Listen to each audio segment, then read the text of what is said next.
Jokowi resmikan gerakan wakaf uang. Tengku Zulkarnain, 1 rupiah pun saya tidak mau ikut. Nah, ini kita bacakan ya berita dari berita hits.id Selasa 26 Januari 2021 jam 7.29 WIB. Nah, ini ada gambarnya. Ustadz Tengku Zul kembali menyindir Presiden Jokowi. Kali ini ia menyoroti diresmikannya Gerakan Nasional Wakaf Uang oleh Presiden Jokowi dan menyebut tidak akan mempercayai program itu. Lewat sebuah cuitan di akun Twitternya, Tengku Zulkarnain menyebut dirinya tidak percaya dan tidak akan mendukung Gerakan Nasional Wakaf Uang yang dicanangkan Presiden Jokowi. Tengku Zul mengaku takut uang yang diwakafkan akan dicuri, seperti halnya kasus-kasus korupsi yang terjadi belakangan ini. Uang Jiwasraya dimaling, Asabri juga dimaling, BPJS Ketenagakerjaan juga kata kejaksaan 43 triliun dimaling, ujar Tengku Zul. Besok Presiden Jokowi canangkan wakaf uang. Maaf, 1000 maaf, 1 rupiah pun saya tidak akan mau ikut lanjutnya. Tidak percaya, takut dimaling juga. Salahkah? Ada yang antusias ikut, pungkas Tengku Zulkarnain.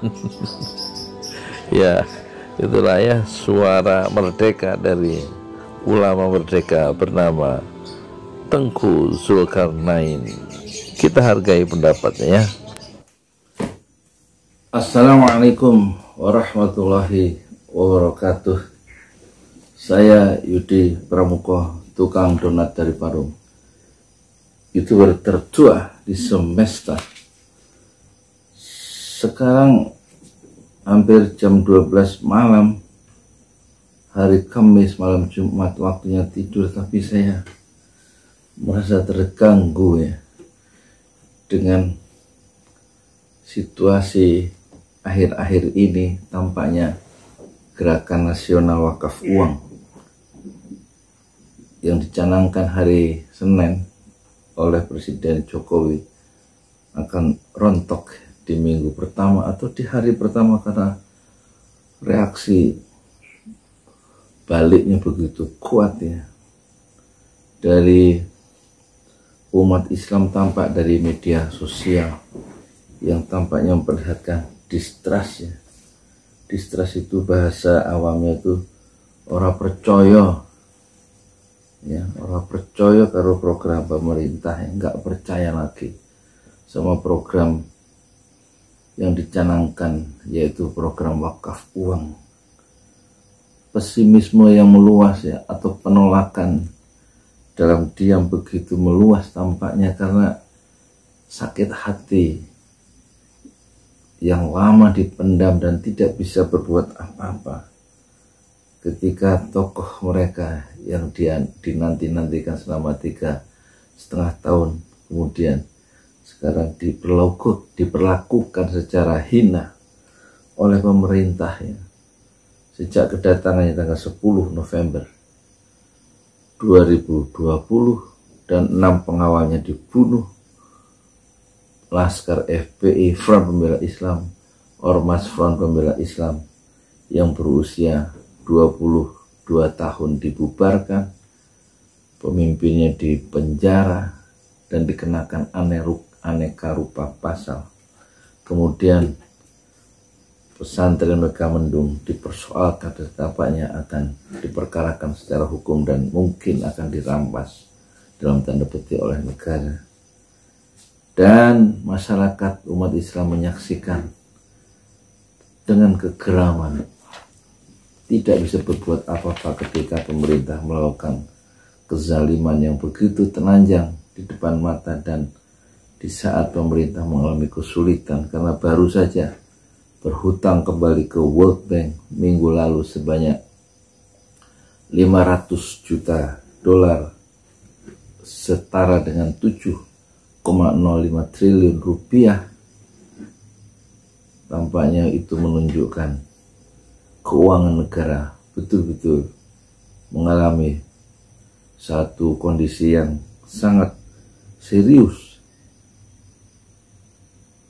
Sementara rasa sakit hati sebagian umat Islam yang diperlakukan tidak adil, pemimpinnya dihinakan, ulama dihinakan tanpa bisa melakukan perlawanan apa-apa, kecuali menyaksikan keketiran itu di televisi mainstream dengan dua tangan yang diborgol dalam pakaian jaket rompi oranye, padahal dia bukan koruptor dan tidak mengambil serupiah pun uang dari APBN.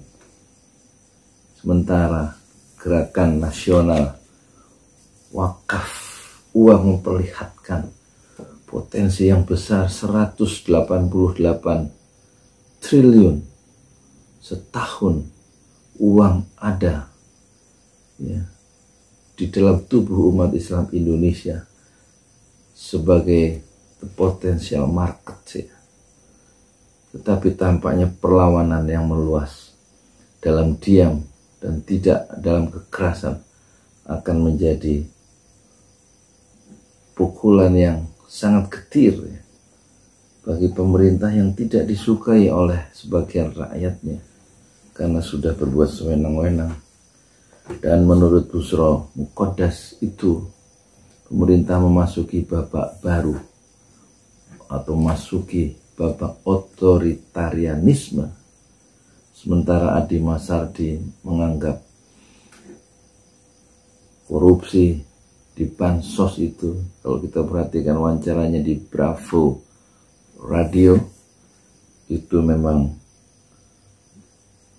betul-betul perbuatan korupsi yang sangat brutal ya, mengambil uang orang miskin untuk memperkaya orang-orang yang sudah kaya. Dan tampaknya umat Islam tidak percaya terhadap wakaf uang, yang khawatir uang mereka itu akan juga dikorupsi atau setidak-tidaknya disalahgunakan sebagaimana korupsi atau penyalahgunaan uang yang triliunan rupiah di Jiwasraya, kemudian di Asabri, kumpulan orang-orang yang berpenghasilan menengah rendah, pensiunan ABRI, itu juga dimaling, dikorupsi. Sementara BPJS tenaga kerja juga menurut kejaksaan itu dirampok uangnya 43 triliun. Ini data-data ini membuat gerakan nasional wakaf uang itu tampaknya akan rontok ya pada hari pertama, tidak-tidaknya akan rontok pada minggu pertama. Dilihat dari reaksi yang sangat keras dan kadang-kadang belak-belakan di media sosial ya. Tampak pemerintah mengemis setelah mengemis di Bank Dunia dan mendapat recehan yaitu 7 triliun, sekarang mencoba mengemis dalam tanda petik dekat untuk kepada ya, umat Islam yang dipimpinnya sendiri yang sekarang begitu sakit hati terhadap perlakuan pemerintah yang tidak adil. Mengemis untuk mendapatkan kira-kira secara potensial 188 triliun satu tahun sebagai cara untuk mempercepat katanya uang itu pengentasan kemiskinan dan pembangunan nasional. Siapa yang akan percaya? Bagaimana kira-kira kalau Muhammadiyah yang memiliki 500 triliun itu menarik diri, menarik dananya dari Bank Syariah Indonesia? Ini persoalan yang serius ya. Jadi solusinya menurut saya, satu, bebaskan Habib Rizik tanpa syarat agar bisa berdialog dengan pemerintah untuk menyatukan langkah-langkah bersama menyelamatkan bangsa dengan bukan membuang tenaga-tenaga terbaik, pikiran-pikiran terbaik, tetapi mengumpulkan kembali oposisi yang terserak-serak, yang kini terserak-serak di dalam tahanan penegak hukum seluruh aktivis dan pengkritik pemerintah itu hendaknya semua dibebaskan, baik yang dikenal seperti Gus Nur, Ruslan Buton, Jumur Hidayat, Anton Permana, dan lain-lain yang tidak dikenal mungkin, yang masuk dibenamkan ke dalam bui karena mengkritik pemerintah. Hendaknya tenaga-tenaga oposisi yang terserak-serak itu kembali dilepaskan, supaya dibebaskan, supaya bersatu padu membangun dan menyelamatkan kapal Indonesia yang tampak mulai nyusruk ya, masuk pusaran yang berbahaya di tengah lautan yang bergelombang. Diperlukan satu pemikiran-pemikiran yang terbaik dari semua komponen bangsa, dan kemudian dihidupkan kembali atau direhabilitasi Ormas Front Pembela Islam, juga Hizbut Tahrir Indonesia, yang merupakan kumpulan anggota-anggota Front Pembela Islam, dan juga Hizbut Tahrir Indonesia bukan kumpulan para penjahat, para koruptor, tetapi mereka orang-orang yang mencintai Allah dan mencintai Rasulullah Shallallahu Alaihi Wasallam, dan sangat cocok pikiran-pikiran yang lurus itu dipakai untuk menyelamatkan bangsa secara bersama-sama. Dan kalau memang rasa sakit hati itu sudah dikurangi dan kemudian dirangkul sebagai sesama anak bangsa, tampaknya program nasional, gerakan nasional wakaf uang akan mencapai kejayaannya karena mendapatkan satu teladan, satu himbauan dari pemimpin umat yang bisa dipercaya. Salah satunya Habib Rizik Syihab, yang didengar oleh jutaan pengikutnya. Jika masih diperlakukan secara hina dan dicari-cari kesalahannya, dan saya yakin dan percaya tampaknya gerakan nasional wakaf uang itu tampaknya akan rontok di hari pertama. Saya Yudi Pramuka, tukang donat dari para YouTuber, tercuah di semesta Fasbir Sobron Jamilah, bersabarlah dengan kesabaran yang indah. Jangan lupa di subscribe, di like, dan share jika berkenan dengan isi video ini. Kalau nggak berkenan ya ora apa-apa, tetap di like, tetap di share, dan tetap di subscribe. Amal soleh.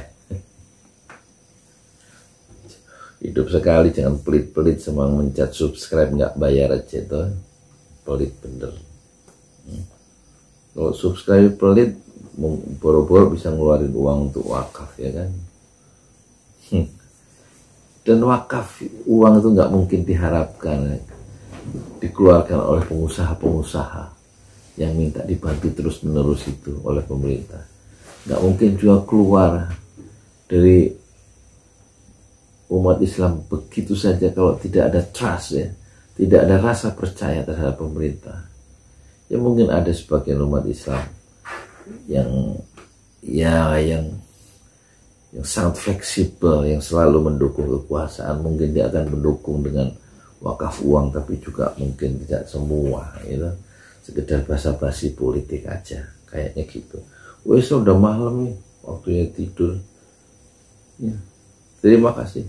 Assalamualaikum warahmatullahi wabarakatuh. Saya Yudi Pramuka, tukang donat dari Paru, YouTuber tercuah di semesta Fasbir Sobron Jamilah, bersabarlah dengan kesabaran yang indah. Assalamualaikum warahmatullahi wabarakatuh.